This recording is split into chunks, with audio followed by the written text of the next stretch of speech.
علی بھائی اگلا سوال ہے سیدنا ابو بکر صدیق رضی اللہ تعالیٰ عنہ سے متعلق ایک موقع مشہور ہے کہ انہوں نے ایک دفعہ نبی کریم صلی اللہ علیہ وسلم کی اپیل پر اپنے گھر کا سارا سامان آپ کے قدموں پر نثار کر دیا.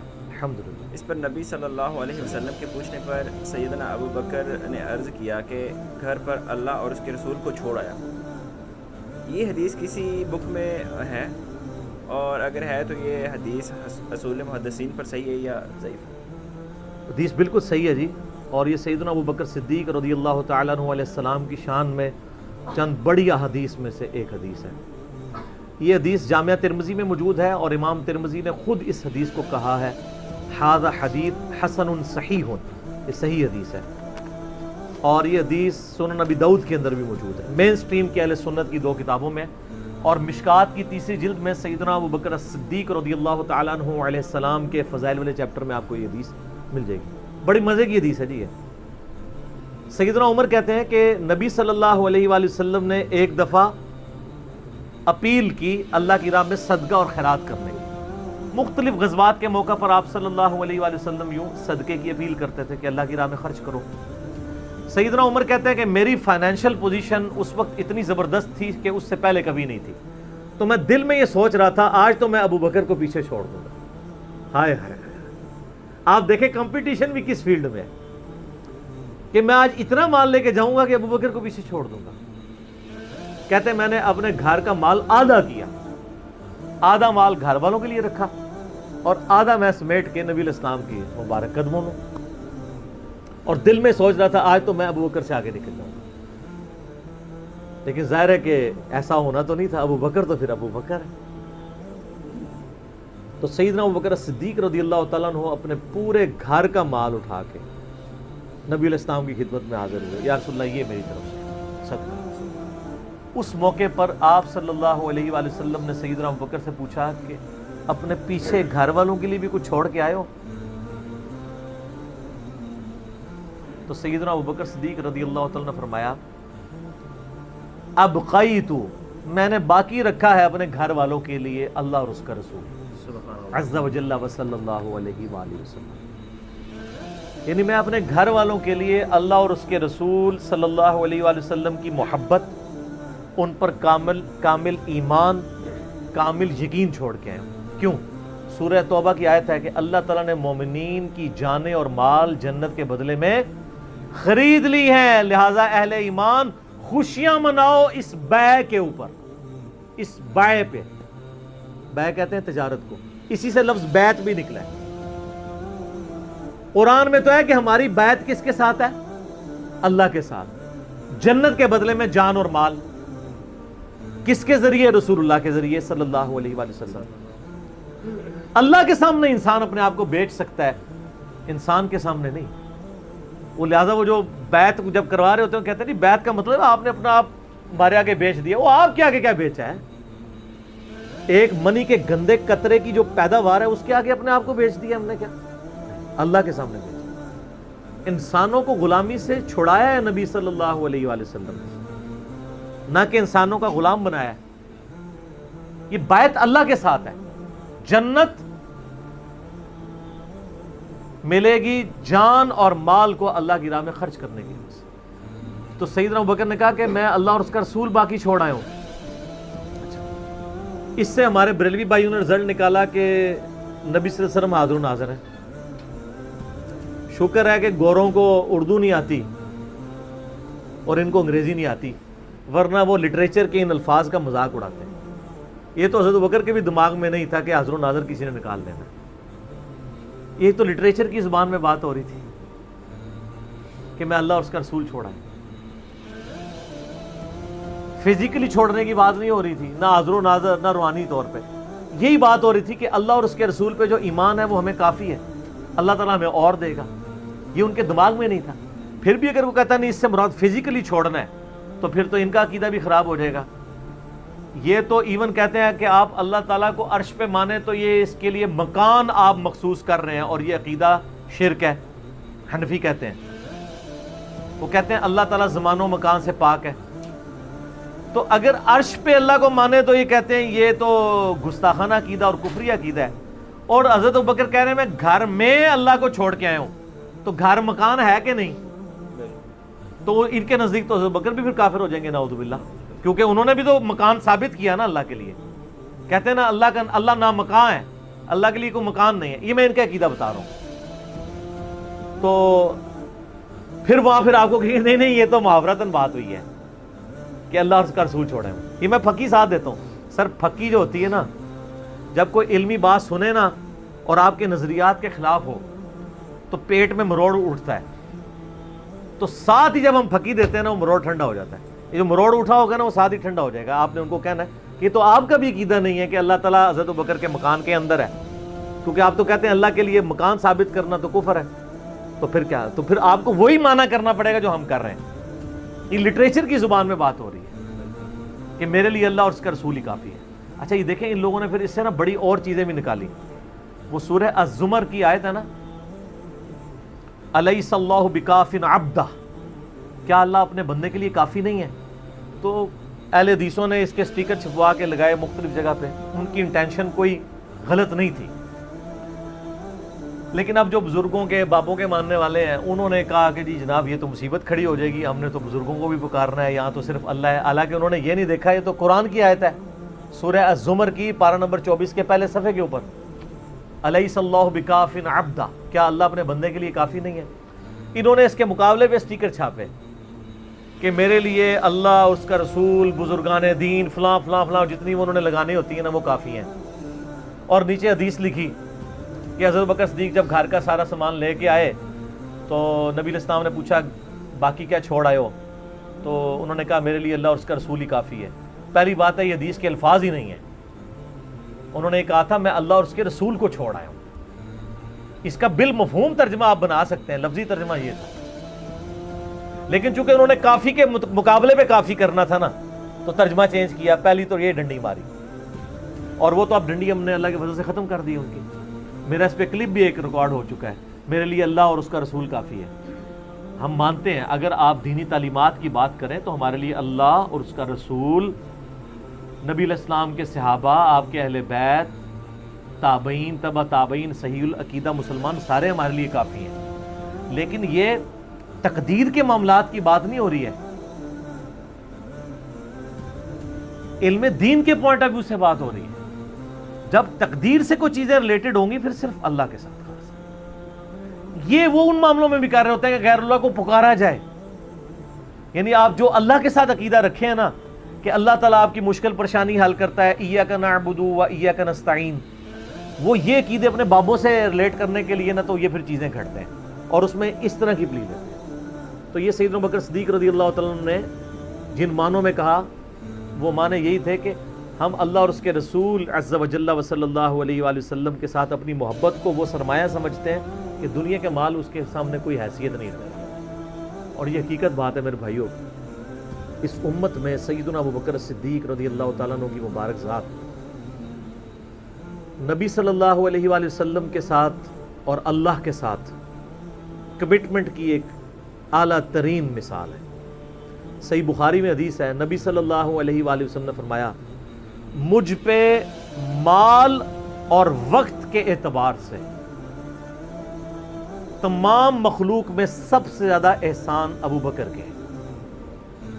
دو ہی چیزیں ہو سکتی ہیں نا، یا آپ کسی کو اپنا مال دے سکتے ہیں یا وقت. وقت زندگی، آپ بھی وقت دے کے یہاں بیٹھے ہوئے نا، یا مال خرچ کریں گے یا وقت. ایون جو مال بھی آپ خرچ کر رہے ہیں وہ بھی وقت ہی ہوتا ہے، کیونکہ وقت لگا کے آپ نے مال کمایا ہوتا ہے. نبی علیہ السلام نے فرمایا کہ اپنے وقت اور مال کے اعتبار سے سب لوگوں سے بڑھ کے مجھ پہ احسان ابوبکر کا ہے. اور اگر اس کے ساتھ ہی الفاظ ہے بخاری مسلم میں، حدیث بخاری مسلم دونوں میں، اگر میں دنیا میں اپنا خلیل کسی کو بناتا تو ابوبکر کو بناتا، لیکن میں نے اپنا خلیل اپنے رب کو بنایا ہے. سر توحید ہر جگہ اوپر ہے. ان صلاتی و نسکی و محیایا و مماتی للہ رب العالمین، بے شک میری نماز، میری قربانی، میرا جینا، میرا مرنا سب اللہ کے لیے. البتہ ابوبکر میرے دین کے اعتبار سے اور مودت کے اعتبار سے میرے دوست ہیں، میرے بھائی ہیں، لیکن خلیل اللہ ہی ہے. محسن ایک لفظ بھی استعمال کیا کیا ہے. نہیں احسان، یہ احسان ہی ہوگا نا، محسن ہی ہوگا نا احسان والا. ایک روایت ترمذی میں ہے، وہ ضعیف ہے، میں ساتھ بیان کر دوں، اس میں الفاظ ہیں کہ میں نے دنیا میں ہر شخص کے احسان کا بدلہ اتار دیا سوائے ابو بکر کے۔ یہ روایت اصول محدثین پہ کمزور ہے، لیکن جو میں نے روایت بیان کی ہے نا وہ صحیح بخاری کی ہے، وہ اس میں آلموسٹ فٹ ہی نہیں بیٹھتی ہے۔ تو سیدنا ابو بکر صدیق رضی اللہ تعالیٰ نے کوئی موقع نہیں جانے دیا نبی علیہ السلام کے ساتھ، اپنی کمٹمنٹ میں کہیں پہ بھی کمزوری نہیں دکھائی پوری زندگی۔ آپ کو پتہ ہے صحیح بخاری میں موجود ہے، عروہ ابن زبیر حضرت ابو بکر کا نواسہ کہتا ہے کہ میں نے عبداللہ بن عمر بن عاص سے پوچھا کہ نبی علیہ السلام پہ جو کافروں نے مصیبتیں ڈھائی تھی ان میں سے کوئی مشکل وقت ہمیں بتائیں۔ احد کا وقت تو سب کو پتہ ہے، تو انہوں نے کہا مجھے وہ وقت یاد ہے کہ مکے کا دور تھا، تو عقبہ ابن ابی معیط جس نے ایک دفعہ نبی علیہ السلام کے، صحیح بخاری مسلم میں آتا ہے کہ کندھے پہ اوجڑی لا کے اونٹ کی رکھ دی تھی، پھر سیدہ فاطمہ آئی انہوں نے ہٹائی، اس نے نبی علیہ السلام کے گردن میں ایک دفعہ چادر ڈالی، صحیح بخاری میں آتا ہے، اور اتنی زور سے کھینچی گلا دبایا، قریب تھا کہ آپ کی مبارک آنکھیں باہر نکلا، تو اتنے میں سیدنا ابو بکر صدیق وہاں آئے اور انہوں نے اس کو مار کے ہٹایا، اور قرآن کی وہ آیت پڑھی، کیا تم ایک شخص کو صرف اس لیے مار دینا چاہتے ہو کہ وہ کہتا ہے کہ میرا رب اللہ ہے؟ اور پھر اس کے بعد جو حضرت ابو بکر کی پٹائی ہوئی وہ الگ چیز ہے، لیکن وہ اس لیول کے اوپر اپنی جان نثار کرنے کے لیے تیار ہو جاتا تھا۔ غزوہ احد کے موقع پر صحیح بخاری میں آتا ہے کہ 12 بندے صرف نبی صلی اللہ علیہ وسلم کے ساتھ رہ گئے تھے 700 میں سے، اور ان 12 میں حضرت ابو بکر بھی شامل تھے، حضرت علی بھی تھے، حضرت عمر بھی تھے۔ اس وقت بھی کمٹمنٹ آپ دیکھ لیں، پیچھے نہیں بالکل ہٹے، ہر موقع پہ جہاں پہ قربانی کا موقع آیا پوری کمٹمنٹ کے ساتھ نبی صلی اللہ علیہ وآلہ وسلم کا ساتھ دیا۔ حضرت عمر بن عاص کہتے ہیں، بخاری اور مسلم دونوں میں، نبی علیہ السلام نے مجھے ایک لشکر روانہ کیا تو اس لشکر کا امیر بنایا، تو مجھے یہ زوم ہوا کہ میں حضور کا بڑا لاڈلا ہوں، تو میں نے کہا یا رسول اللہ صلی اللہ علیہ وسلم آپ کو لوگوں میں سب سے بڑھ کے محبوب کون ہے؟ تو فرمایا عائشہ سلام اللہ علیہ۔ تو میں نے کہا نہیں یا رسول اللہ میں مردوں میں پوچھ رہا ہوں، تو کہا اس کا باپ ابو بکر۔ پوچھا اس کے بعد، کہا عمر، اور پھر کہتے ہیں میں حضور سے پوچھتا گیا، آپ نام لیتے کہ میرا نام کوئی نہیں لیا، پھر میں خاموش ہو گیا کہیں میں ان بندوں میں شامل ہی نہ ہوں۔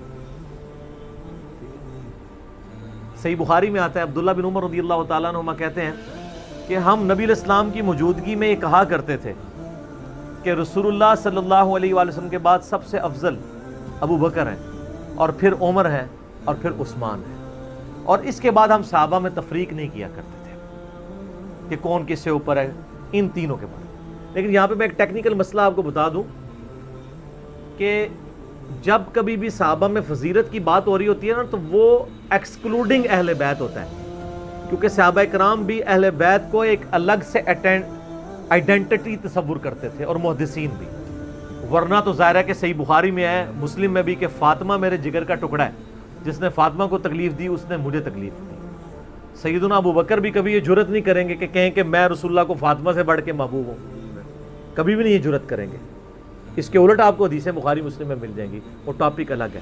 میں آپ کو ایک شرعی مسئلہ سمجھا رہا ہوں، محدثین کے ہاں، صحابہ کے ہاں جب کبھی بھی صحابہ کی فضیلت کی بات ہو رہی ہوتی ہے تو وہ ادر دین اہل بیت ہوتا ہے، یعنی اگر یہ فضیلت کی بات ہو رہی ہے تو اس میں حضرت فاطمہ، حسن و حسین، حضرت علی شامل نہیں ہے، ان کا مقام وہ ہاں وہ الگ سے ہیں، وہ کیٹیگری الگ ہے، وہ اہل بیت کی کیٹیگری میں فال کرتی ہے، اور یہ اہل بیت کی کیٹیگری اتنی سٹرونگ ہے، آپ حدیث کی کتابوں میں دیکھیں گے کہ صحابہ کرام کے فضائل پہ چیپٹر الگ ہے، اہل بیت پہ الگ ہے، اور امہات المومنین پہ الگ ہے۔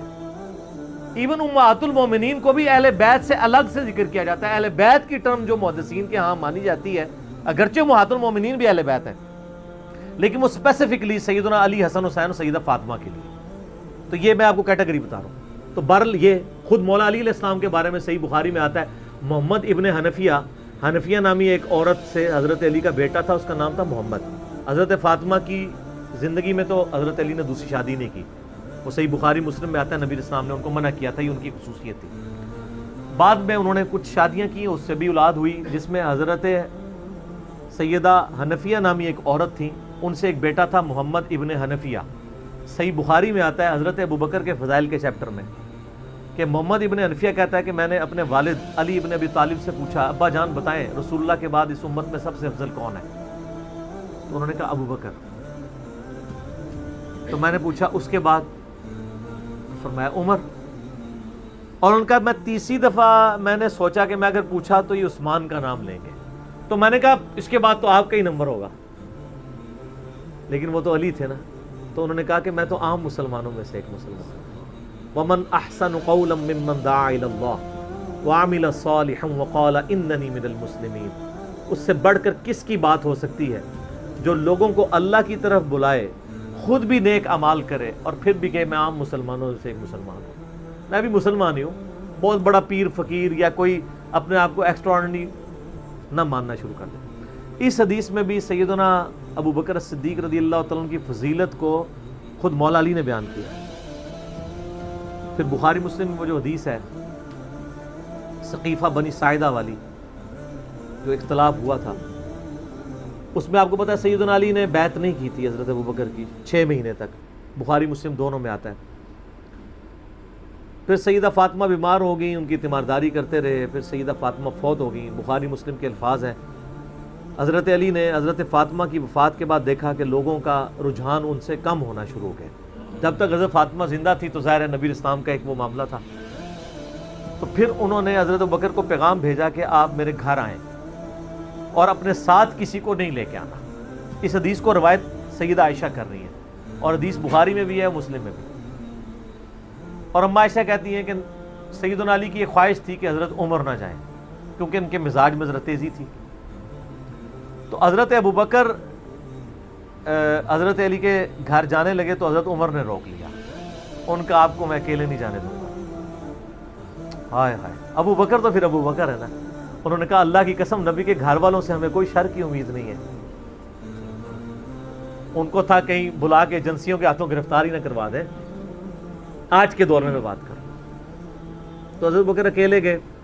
سیدنا علی نے حضرت بکر سے کہا کہ اللہ نے جو آپ کو ہم پہ فضیلت دی ہے اس امر خلافت میں، ہمیں آپ سے کوئی حسد نہیں، لیکن نبی علیہ السلام کی قربت کے ناطے اور آپ کے اہل بیت ہونے کے ناطے ہم یہ سمجھتے ہیں کہ ہمیں اس مشورے میں شامل کرنا چاہیے تھا۔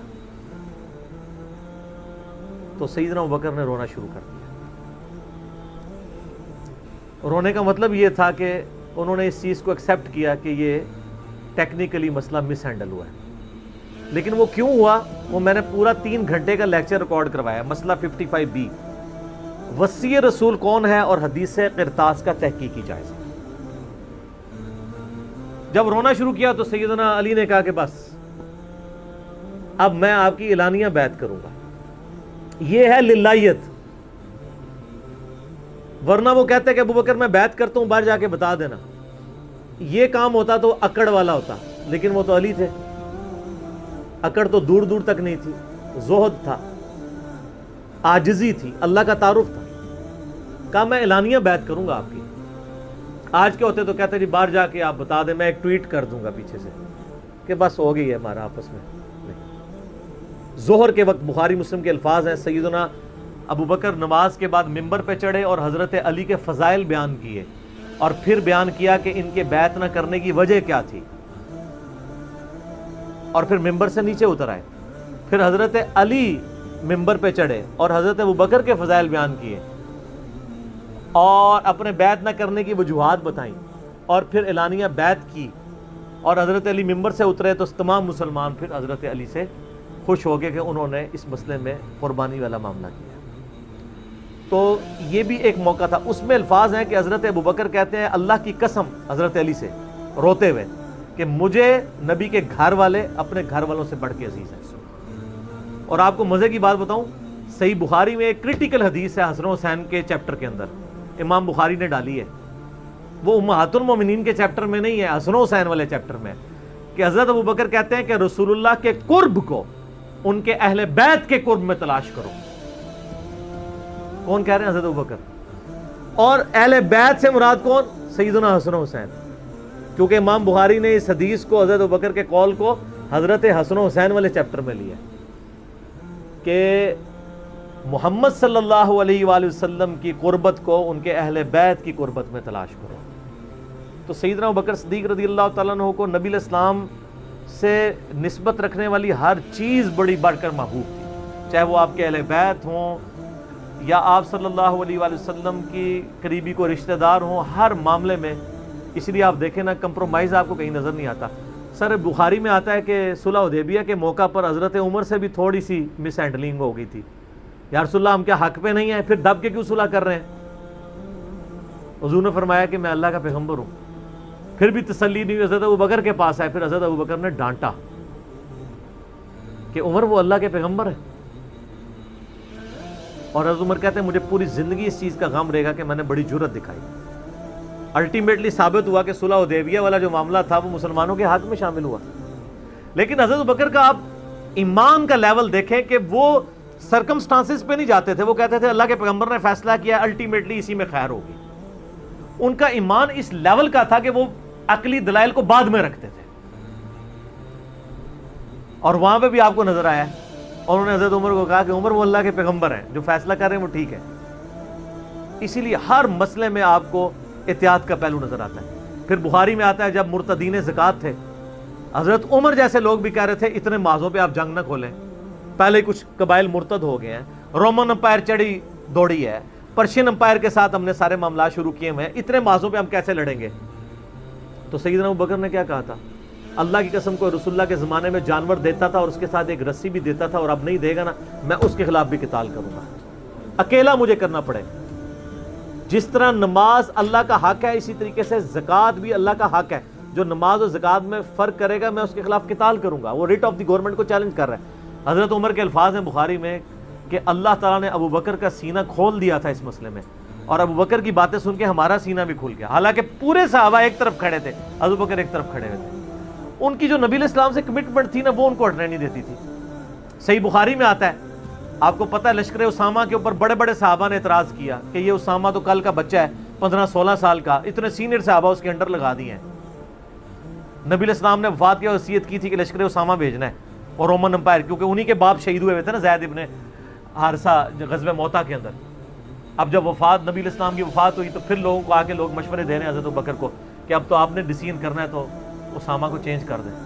ہائے ہائے، انہوں نے کہا میں اسامہ کو، جس کو نبی علیہ السلام نے امیر مقرر کیا، میں اس کو چینج کروں؟ یہ ہو بھی نہیں سکتا. یہ ان کی کمٹمنٹ کا لیول تھا.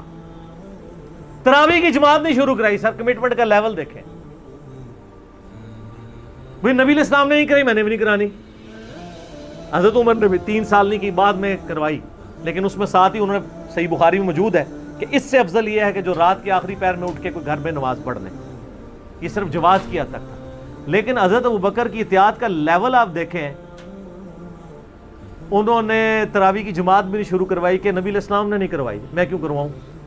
بخاری میں الفاظ ہیں، اما عائشہ کہتی ہیں نبی علیہ السلام نے جب وہ ڈانٹ دیا تھا نا اور کہا تھا گھروں میں نماز پڑھو، تو معاملہ اسی طرح ہی رہا. پھر حضرت ابوبکر نے بھی پوری زندگی کسی کو تراویح پہ نہیں ابھارا، سب لوگ اپنی اپنی پڑھتے تھے. حضرت عمر کے بھی 3 سال گزرے. میں آپ کو یہ بتانا چاہ رہا ہوں کہ حضرت ابوبکر کسی معاملے میں رسول اللہ صلی اللہ علیہ وسلم کو کراس نہیں کرتے تھے. میری اپنی زندگی کا نچوڑ ہے، آپ اختلاف بھی کر سکتے ہیں. میں نے علمی دلائل کے ساتھ یہ چیز لرن کی ہے کہ خلفائے راشدین میں 2 بندے ایسے ہیں جنہوں نے کسی جگہ ایک رتی برابر بھی رسول اللہ صلی اللہ علیہ وسلم سے ہٹنے کی کوشش نہیں کی ہے. ایک حضرت ابوبکر اور دوسرے حضرت علی.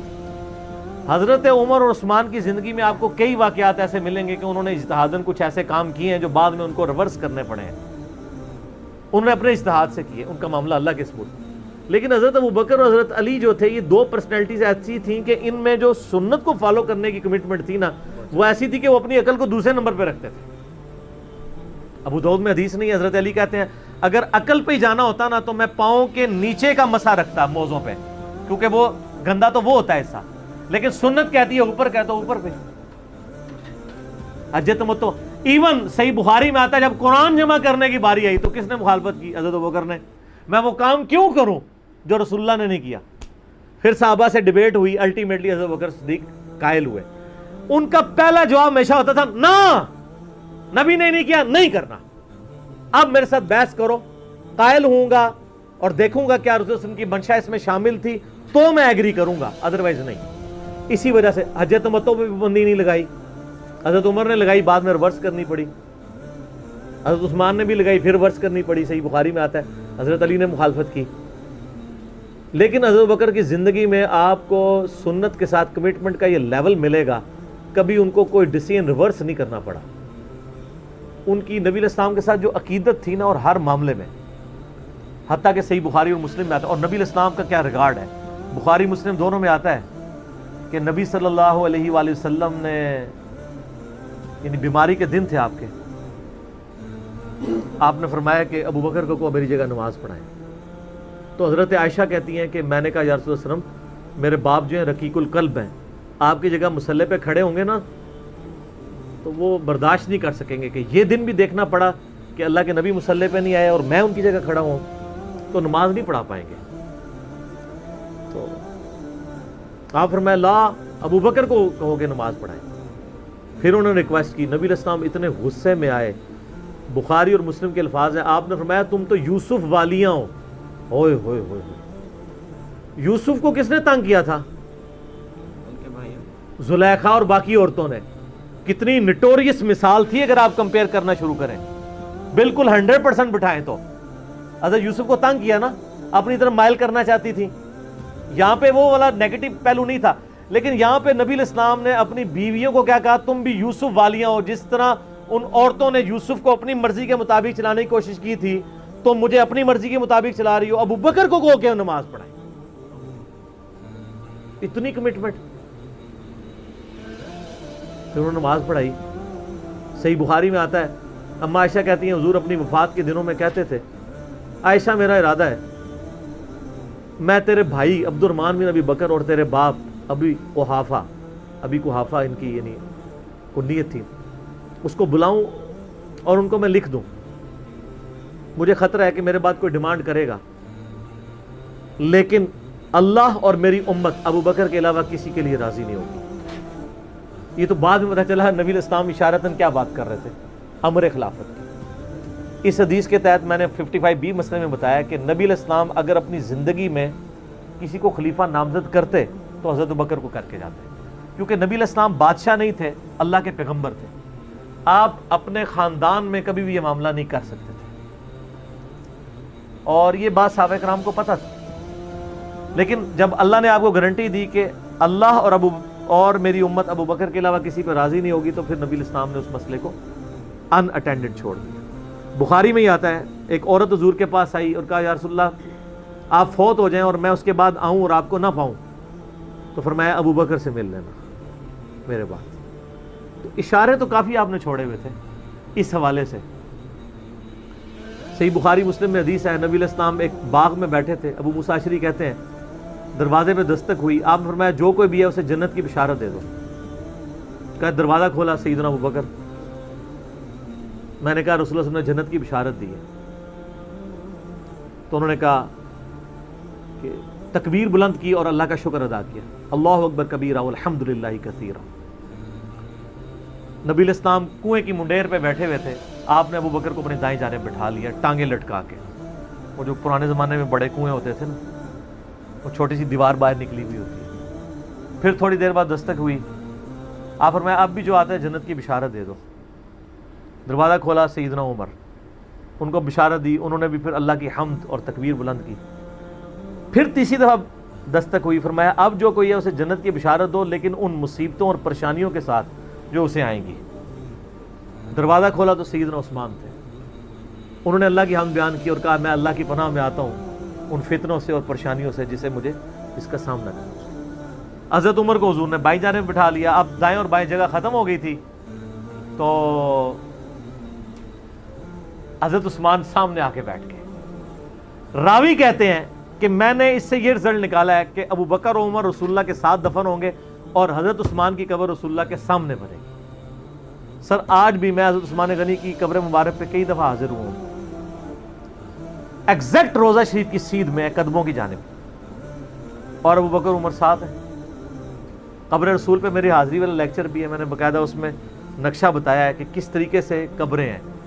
یہ بہت بڑی فضیلت ہے کہ سیدنا ابو بکر عمر نبی علیہ السلام کے ساتھ دفن ہوئے ہیں اس جنت کے ٹکڑے میں، جو بخاری میں حدیث ہے میرے گھر سے میرے ممبر تک جنت کے ٹکڑوں میں سے ایک ٹکڑا ہے، اور امام بخاری نے باب باندھا ہے قبر رسول سے ممبر رسول جنت کا ٹکڑا ہے۔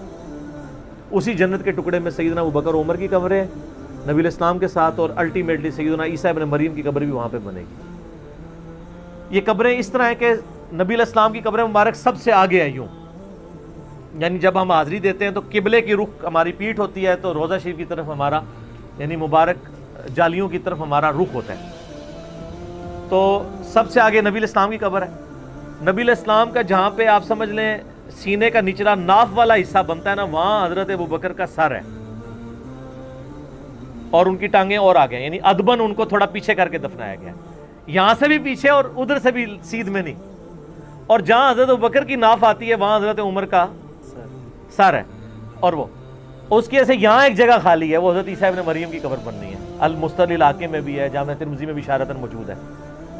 تو یہ قبریں ہیں، 7 دفن ہیں، اور جامعہ ترمذی میں حدیث ہے نبی علیہ السلام نے فرمایا اے ابوبکر تم میرے یار غار بھی ہو اور حوض کوثر پہ بھی میرے یار ہو، صحیح سند کے ساتھ۔ یار غار کا ذکر تو سورہ توبہ میں موجود ہے، ثانی اثنین، جب وہ دونوں غار میں تھے، اور جب نبی علیہ السلام قرآن کے الفاظ ابوبکر کو کہتے تھے کہ مت خوف کھاؤ ہمارا رب ہمارے ساتھ ہے۔ صحیح بخاری میں آتا ہے کہ حضرت ابوبکر نے کہا یا رسول اللہ اگر کفار نے اپنے پاؤں کی جانب سے یوں دیکھ لیا تو ہم دونوں نظر آ جائیں گے، تو ان کا ابوبکر تمہیں غم کھانے کی ضرورت نہیں، تمہارا ان کے بارے میں کیا خیال ہے، ان دونوں کے بارے میں جن کے ساتھ تیسرا اللہ ہو، تو وہیں سے آپ دیکھ لیں۔ صحیح مسلم میں ایک حدیث ہے کہ نبی صلی اللہ علیہ وآلہ وسلم ایک دفعہ ہیرا پہاڑ کے اوپر چڑھے، آپ کے ساتھ سیدنا ابوبکر، عمر، عثمان اور علی اور طلحہ اور زبیر تھے۔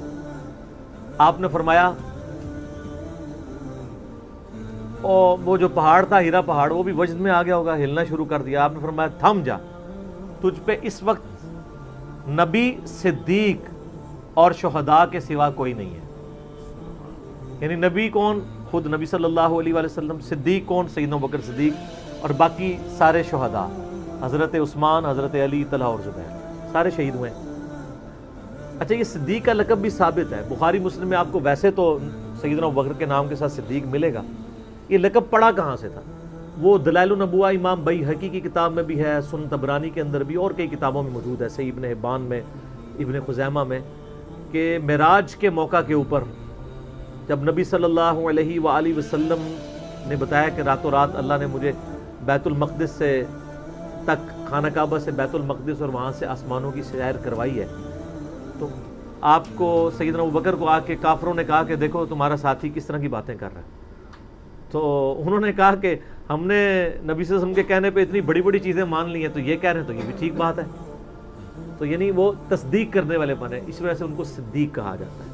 ویسے تو قرآن حکیم میں انبیاء کے بعد جو درجہ آیا ہے من النبیین والصدیقین والشہداء والصالحین، وہ بھی الگ سے اس حوالے سے۔ ابو بکر کا مطلب یہ ارکام میں پہل کرنے والا، اور جامع ترمذی میں حدیث ہے نبی علیہ السلام نے فرمایا ابو بکر عتیق ہے، آگ سے آزاد کیا گیا۔ پھر جو اشرم وشرہ والی 10 صحابہ کو ایک مجلس میں جنت کی بشارت ہے، اس میں پہلے نمبر پہ ابو بکر فی الجنہ، عمر فی الجنہ، عثمان فی الجنہ، علی فی الجنہ، طلحہ فی الجنہ، زبیر فی الجنہ، عبد الرحمن بن عوف فی الجنہ، ابو عبیدہ ابن جرح فی الجنہ، سعید ابن زید فی الجنہ، سعد ابن ابی وقاص فی الجنہ۔ یہ 10 کے 10 صحابہ کو ایک مجلس میں جنت کی بشارت ملی۔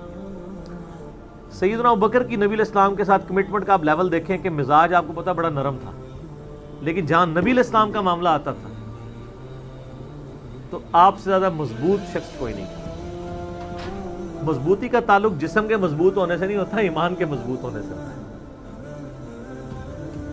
منکرین زکوٰۃ کے خلاف، مسلمہ کذاب کے خلاف بڑے بڑے لوگوں کے اس وقت پاؤں جب لڑکھڑانے لگے ہیں تو سیدنا ابوبکر نے فرنٹ سے لیڈ کیا۔ عرب قبائل جو مرتد ہوئے تھے، عرب کی سرزمین میں جتنے فتنے ہیں 2 سال میں حضرت ابوبکر نے دبا دیے ہیں۔ حضرت عمر اس وقت خلیفہ بنے جب عرب کے فتنے ختم ہو چکے تھے، بلکہ اپنے دور میں ہی سیدنا ابوبکر نے رومن اور پرشین امپائر کی طرف بھی سر عمر سیریز دیکھ لو نا، پھر سب کوئی پتہ چل جائے گا، بھیج دیے تھے کہ آپ نے سٹیبل کیا عرب کی سرزمین کو۔ جنگ یمامہ ہوئی مسلمہ کذاب کے خلاف سیدنا ابوبکر کے دور میں، تو ان کے پاؤں کہیں لڑکھڑائے نہیں ہیں، حتیٰ کہ آپ دیکھیں صحیح بخاری میں آتا ہے صلح حدیبیہ کے موقع پر جب وہ آیا ہوا تھا نا سہیل ابن عمرو اور وہ دوسرا جو عروہ ابن مسعود، عبداللہ ابن مسعود کا بھائی جو بعد مسلمان ہو گیا تھا، اس وقت تک تو کافر تھا، نبی علیہ السلام کے ساتھ گفتگو کرتے ہوئے نا اس نے نا یہ الفاظ استعمال کیے کہ یہ تیرے ساتھی جو تیرے ساتھ کھڑے ہیں نا، جب تیرے پہ مشکل وقت آئے تو چھوڑ دیں گے۔ اب ان کو کیا پتا تھا کہ یہ اس طرح کا بندہ ہے یا اس کے ساتھی اس طرح کے ساتھی ہیں۔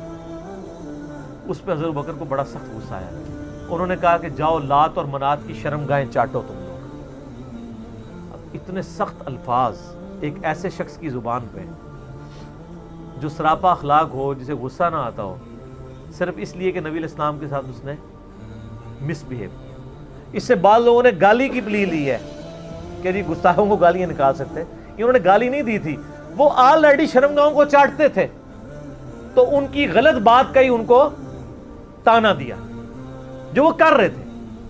مثلا اگر ایک بندہ شراب پیتا ہے اور وہ آ کے نبی علیہ السلام سے مس بہیو کر رہا ہے، تو وہاں بیٹھا ہوا کوئی شخص کہتا ہے جا تو شراب پی جو تیرا کام ہے، تو آپ یہ اس کو گالی نہیں دے رہے، وہ عمل کر رہے ہیں۔ یا اسی طریقے سے آج کل جو لوگ مزاروں کے آگے جھکتے ہیں اور ہم ان کو کہیں گے جاؤ جو جا کے قبر پہ ماتھا ٹیکو جا کے، تو ہم اس کو گالی نہیں دے رہے، وہ کر رہے ہیں۔ اور شرمگاہ کو چاٹنے والا مسئلہ وہ بھی آپ کو میں نے بتایا کہ پاکستان میں ایک باقاعدہ ایک دربار ہے جہاں پہ بڑی بڑی شرمگاہیں مردوں کی لٹکائی ہوئی ہیں لکڑی کی بنا کے، اور لوگ جا کے ان کے ساتھ وہ سارے معاملات کرتے ہیں۔ آپ یوٹیوب پہ بھی جا کے دیکھ لیں، آپ کو مل جائیں گی۔ تو وہ معاملات اسی طریقے سے چل رہے ہیں گمراہی والے، لیکن سیدنا ابوبکر صدیق کی آپ کمٹمنٹ دیکھیں کہ انہوں نے بالکل لحاظ نہیں کیا۔ انہوں نے کہا تم جا کے یہ کام کرو، ہم نبی علیہ السلام اپنی جان کا آخری سانس اور خون کا آخری قطرہ بھی اپنے نبی کے لیے نچھاور کریں گے۔ پھر اس موقع پہ یہ ہوا تھا، بخاری میں الفاظ ہیں کہ حضور علیہ السلام وضو کے لیے جب آئے تو صحابہ کرام نے آپ کے وضو کا پانی نہیں نیچے گرنے دیا، اور عروہ ابن مسعود کنکھیوں سے یوں کر کے دیکھ رہا تھا۔ اس نے کہا مارو یہ تو اس کا وضو کا پانی نہیں گرنے دیتے، اتنا احترام کرتے ہیں۔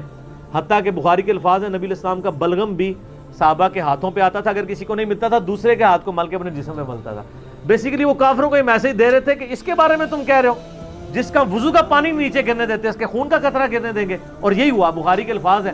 عروہ ابن مسعود جب کفار مکہ کے پاس گیا، اس نے کہا جی بھائی جی ان کے ساتھ معاہدہ ہی کرو، میں بڑے بڑے درباروں میں گیا ہوں، میں کیسرے روم کے دربار میں گیا ہوں، میں کسریٰ کے دربار میں گیا ہوں، میں نجاشی کے، میں نے کسی کے فالوورز کو اپنے سردار کی وہ عزت کرتے ہوئے نہیں دیکھا جو محمد صلی اللہ علیہ وآلہ وسلم کے فالوورز ان کی عزت کرتے ہیں۔ اللہ کی قسم جب وہ بات کرتے ہیں تو لگتا ہے گویا کہ ان کے سروں پر پرندے بیٹھے ہوئے ہیں، اور جب وہ کوئی حکم دیتے ہیں تو وہ جھپٹتے ہیں اس حکم کو پورا کرنے کے لیے، اور جب وہ وضو کرتے ہیں وہ ان کے وضو کا پانی نیچے نہیں گرنے دیتے، اور اس طرح اس کے لیے جھپٹتے ہیں گویا آپس میں لڑ پڑیں گے اس تبرک کو حاصل کرنے کے لیے۔ تم بھول جاؤ کہ ان جانثار صحابہ کے ہوتے ہوئے تم اس شخص کے ساتھ کوئی نقصان والا معاملہ کر سکتے ہو؟ عافیت اسی میں کہ صلح کرو۔ اور یہ پہلا موقع تھا کہ مشرکین عرب نے نبی علیہ السلام کو ایز اے پاور تسلیم کر لیا تھا۔ اس سے پہلے تو کسی کھاتے میں نہیں مانتے تھے نا، اس لیے تو بدر میں آ گئے، احد میں آ گئے، خندق میں تو آخری کوشش کر لی کہ ان کو ختم کریں۔ صلح حدیبیہ پہ پیس ٹریٹی کا مطلب یہ تھا کہ مشرکین عرب نے پیرلل میں ایک پاور حضور کو تسلیم کر لیا، اور وہ آپ دیکھ لیں پھر وہ پاور ایسی تسلیم ہوئی ہے کہ پھر مسلمانوں کا گراف اوپر سے اوپر ہی کیا ہے۔ تو سیدنا ابوبکر صدیق رضی اللہ تعالیٰ عنہ کی کمٹمنٹ نبی علیہ السلام کے ساتھ، اور پھر آپ دیکھیں کہ صحابہ میں سب سے زیادہ مضبوط اعصاب کا مالک حضرت ابوبکر تھے۔ صحیح بخاری میں آتا ہے جب نبی علیہ السلام کی وفات ہوئی تو حضرت عمر نے تلوار نکال دی کہ میں اس کی گردن کاٹ دوں گا جو کہے گا کہ نبی علیہ السلام فوت ہو گئے۔ ان کا یہ عقیدہ تھا کہ جس طرح موسیٰ علیہ السلام 40 دن کے لیے کوہ طور پہ گئے، نبی علیہ السلام بھی ڈورمنٹ پوزیشن میں چلے گئے، واپس آ جائیں گے، کیونکہ انہوں نے نبی علیہ السلام سے سنا تھا کہ رومن اور پرشین امپائر گرے گی، تو وہ یہ فورس ہی کرتے تھے ابھی تو کسریٰ کی جنگیں ہم نے لڑی نہیں ہیں، تو حضور اس سے پہلے کیسے دنیا سے جا سکتے ہیں؟ لیکن اللہ نے تو آپ کو پروفٹ بنوانا تھا نا، کہ آپ کے جانے کے بعد فتوحات کروانی تھی تاکہ پتہ چلے کہ پیچھے اللہ کھڑا ہے۔ اپنی زندگی میں تو بڑے بڑے بادشاہوں نے فتوحات کی ہیں، نبی علیہ السلام کی تو دعوت کا کلائمیکس حضرت ابوبکر اور پھر حضرت عمر عثمان و علی کے دور میں جا کے ہوا ہے، جبکہ عرب قبائل بھی مرتد ہو گئے ہیں، تب بھی اللہ کے پیچھے سپورٹ تھی۔ والذی ارسل رسولہ بالہدی ودین الحق لیظہرہ علی الدین کلہ ولو کرہ المشرکون، اللہ نے اس کو دین کو غالب کرنا تھا۔ تو بخاری کے الفاظ ہیں، حضرت عمر نے کہا میں اس کی گردن اتار دوں گا۔ حضرت ابوبکر آئے، انہوں نے حضرت عمر کو دیکھا اگنور کر کے سیدھا حجرہ عائشہ میں گئے، نبی علیہ السلام کے مبارک کفن کو ہٹا کے آپ کے ماتھے پہ بوسہ دیا اور کہا یا رسول اللہ آپ پہ 2 موتیں جمع نہیں کرے گا، ایک موت تو سب کے نصیب میں ہے، اب تو ہمیشہ کی زندگی آپ کو اللہ نے آخرت کی دے دی ہے۔ اور پھر باہر نکلے، حضرت عمر کو کہا کہ عمر بیٹھ جاؤ، حضرت عمر نے بات نہیں سنی، تو حضرت بکر ممبر کی طرف چڑھے، ممبر پہ چڑھے اور لوگوں سے کہا کہ عمر کو اس کے حال پہ چھوڑ دو۔ حدیث کے الفاظ ہیں کہ لوگ حضرت بکر کا ریگارڈ باقی اصحاب سے زیادہ کرتے تھے، حضرت عمر کو تنہا چھوڑ کے لوگ حضرت ابو بکر کی طرف متوجہ ہو گئے۔ پہلے وہ جو سارا میلہ ان کے گرد لگا تھا شفٹ ہو گیا، تو انہوں نے حمد و صلات کے بعد انہوں نے کہا اما بعد فمن کان یعبد محمدا فان محمد قد مات۔ سر کلیجے پہ کتنا بڑا پتھر رکھا ہوگا حضرت بکر نے جملہ بولتے ہوئے کہ جو محمد کی عبادت کرتا تھا وہ جان لے کہ محمد کو موت آ گئی ہے۔ ومن کان یعبد اللہ، اور جو اللہ کی عبادت کرتا ہے وہ جان لے ان اللہ حی لا یموت، اللہ زندہ ہے، اللہ کو کبھی موت نہیں آئے گی۔ کیا توحید کی تعلیمات ہیں! حضور کی میت کے اوپر حضور کے فضائل نہیں بیان ہو رہے، توحید بیان ہو رہی ہے۔ Point to be noted. کیوں؟ سر پہلے نہیں انسانیت نے رسک لیا، دنیا کا سب سے بڑا شرک ایک پیغمبر کے نام پہ تو کھڑا ہوا ہے، عیسیٰ ابن مریم کے نام پہ۔ نبی علیہ السلام کو عیسیٰ ابن مریم نہیں اللہ نے بننے دیا۔ ایسے تربیت یافتہ وہ صحابہ جو کل تک آپ کے وضو کا پانی نیچے نہیں گرنے دے رہے تھے، آج وفات پہ کھڑے ہو کے فرضی خطبہ دے رہے ہیں۔ جو محمد کی عبادت کرتا تھا جان لو محمد کو موت آ گئی ہے، جو اللہ کی عبادت کرتا تھا جان لو اللہ زندہ ہے۔ پھر آیت بھی پڑھی، صرف فرضی جملہ نہیں بولا۔ آپ تو کہہ رہے ہیں شرک ختم ہو گیا، حضرت بکر جب شروع نہیں ہوا تھا اس وقت بھی کہہ رہے تھے کہ نبی علیہ السلام کو کسی نے خدا نہیں بنانا، کیونکہ بخاری کی حدیث ہے، دیکھنا میری شان کو اس طرح بلند نہ کرنا جس طرح عیسیٰ ابن مریم کو لوگوں نے کیا۔ میں اللہ کا بندہ اور اس کا رسول ہوں، مجھے اللہ کا بندہ اور اس کا رسول ہی کہنا۔ سر وارفتگی، دیوانگی، عشق کی ساری کیفیت حضور کی وفات کے بعد بالکل چینج ہوگی صحابہ کی۔ ہونا تو چاہیے تھا جو وضو کا پانی نہیں گرنے دے رہے تھے جا کے قبر کی مٹی چاٹنا شروع کر دیتے، ایسا نہیں ہوا۔ وہ تعلیمات کی باؤنڈریز کو کراس نہیں کرتے تھے۔ تو پھر انہوں نے آیت پڑھی، سورہ آل عمران آیت نمبر 144، وما محمد الا رسول قد خلت من قبلہ الرسل افئن مات او قتل انقلبتم علی اعقابکم۔ محمد تو نہیں مگر ایک رسول ہی، اگر یہ فوت ہو جائیں یا دین جو جنگ میں قتل کر دیے جائیں، شہید ہو جائیں، کیا تم دین سے الٹے قدم پھر جاؤ گے؟ جو کوئی دین سے الٹے قدم پھیرے گا اللہ کا کوئی نقصان نہیں کرے گا اور اللہ ثابت قدم رہنے والوں کو جزا دے گا۔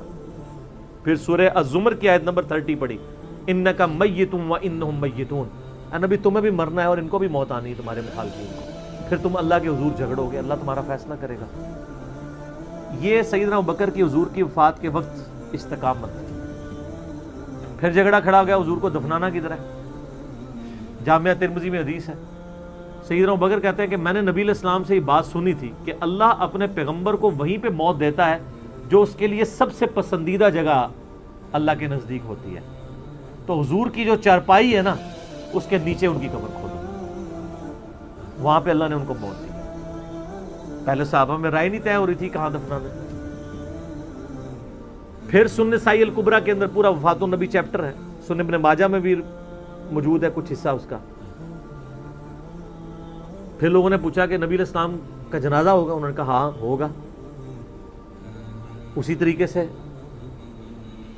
تکبیر کہو اور سورہ فاتحہ اور اس کے بعد درود شریف اور اس طریقے سے 4 تکبیرات پڑھو۔ لیکن ایک فرق تھا کہ نبی علیہ السلام کو پروٹوکول صحابہ نے دیا ہے کہ آپ کی جو جنازے کی نماز ہے نا وہ جماعت کے ساتھ نہیں ہوئی۔ صحابہ نے یہ پروٹوکول دیا کہ حضور کی میت کی موجودگی میں بھی کوئی شخص امامت نہ کروائے۔ حجرے میں ایک طرف سے لوگ داخل ہوتے تھے، اکیلے اکیلے جنازہ ادا کرتے تھے، اور ڈیٹیل میں آتا ہے 2-3 دن تک جنازہ ہوتا رہا۔ پہلے یعنی مرد داخل ہوئے، اس کے بعد بچے، غلام، پھر عورتیں، اس طریقے سے سب نے جنازہ پڑھا۔ ظاہر ہے 1 لاکھ سے زیادہ لوگ تھے جنازہ پڑھنے والے۔ اس موقع پہ بھی سیدنا ابوبکر کی آپ استقامت دیکھیں، ورنہ حضرت عمر کتنے اسٹرانگ اصحاب کے مالک تھے، ان کی حالت آپ دیکھ لیں۔ جب ضرورت پڑی ان کے مضبوط اصحاب کی تو کولیپس کر گئے، ابوبکر ہی کھڑے ہوئے ہیں۔ تو حضور کو پتا تھا نا میں نے مصلی پہ کسے کھڑا کرنا ہے. اور بخاری میں الفاظ ہیں جب مصلی پہ کھڑا کیا فرمایا ابو بکر کے علاوہ سارے دروازے بند کر دو, صرف ابو بکر کے گھر کا دروازہ جو مسجد کی طرف کھلتا ہے, جو مسجد کا دروازہ ابو بکر کے گھر کی طرف ہے وہ کھلا رکھو, باقی سارے بند کر دو. تو نبی علیہ السلام کو یہ پتا تھا کہ کس لیول کا کس بندے کا یعنی ایمان ہے, اس کے اعصاب ہیں. اور بخاری کے الفاظ ہیں جب حضرت بکر نے خطبہ دیا, حضرت عمر کہتے ہیں میرے پاؤں میرا بوجھ نہیں اٹھا سکے, اور مجھے یقین آ گیا کہ حضور فوت ہو چکے. یہاں قرآن و حدیث سن کے کسی کے کان پہ جوں تک نہیں رنگتی, وہاں پہ حضرت بکر کا خطبہ اور آیات سن کے حضرت عمر کہہ رہے ہیں کہ میرے پاؤں میرا بوجھ نہیں اٹھا سکے, کہ یہ تو واقعی تو قرآن کی آیت. اور اس میں بخاری مسلم صحیح بخاری میں الفاظ ہیں کئی دن تک ہم جب بھی صحابہ ایک دوسرے کو ملتے تھے تو یہی آیت سنایا کرتے تھے, مما محمد الا رسول قد خلت من قبلہ الرسل افئن مات او قتل انقلبتم علی اعقابکم, کہ محمد تو نہیں مگر ایک رسول, انہیں بھی تو موت آنی ہے, تاکہ ہمیں یہ یقین آ جائے کہ حضور دنیا سے چلے گئے. تو یہ صحابہ کرام علیہم رضوان کی نبی علیہ السلام کے ساتھ عقیدت تھی. اور سیدنا ابوبکر آپ کو بالکل صف اول میں نظر آئیں گے, ٹاپ آف دا لسٹ, معاملات کو ہینڈل کرنے میں, چیزوں کو بالکل من و سنت کے مطابق ڈھالنے میں, اور ہر معاملے میں رجوع لانے کے اوپر, اور اہل بیت کے ساتھ کمٹمنٹ کے اوپر, ہر مسئلے میں آپ کو حضرت ابوبکر صدیق کی قربانیاں ٹاپ آف دا لسٹ نظر. تو بات کہاں سے کہاں شروع ہوئی, فی البدی میں تو اور گھنٹوں بول سکتا ہوں, مجھے اتنی حدیثیں یاد ہیں یہ فضائل کے اعتبار سے. آخر میں اصول برکت کے لیے میں وہ حدیث بیان کروں گا جو میں اکثر بیان کرتا ہوں.